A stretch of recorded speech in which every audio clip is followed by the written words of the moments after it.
Confidence എന്ന് പറയുന്നത് ഏറ്റവും സെൽഫ് കോൺഫിഡൻസ് തരുന്ന ഒരു സംഭവം എന്ന് വെച്ചാൽ അത് പല സബ്ജക്റ്റിലാണ് നമുക്ക് ധൈര്യം കിട്ടുന്നത് വെച്ചാൽ ആ സ്കില്ല് നമ്മൾ ഏതൊരു വിഷയത്തിൽ ആദ്യം നമ്മൾ എക്സ്പെർട്ട് ആകുന്നതനുസരിച്ച് കാരണം അത് നമുക്ക് എന്തോരം പരിചയമാകുമെന്നോ നമ്മൾ എന്തോരം അതിനെപ്പറ്റി പഠിക്കാൻ നമുക്കതിനനുസരിച്ച് ധൈര്യം കൂടുക കാരണം അതിനെപ്പറ്റി നമുക്കെല്ലാം അറിയാം. പിന്നെ നമുക്കവിടെ ചെയ്യുന്നതിനൊരു പ്രോബ്ലമില്ല.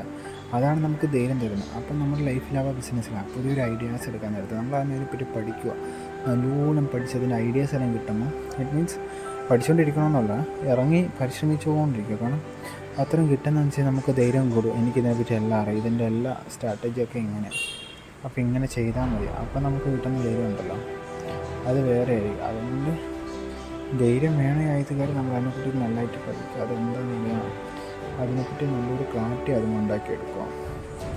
അതാണ് ഈ സെൽഫ് കോൺഫിഡൻസ് എന്ന് പറഞ്ഞ സാധനം.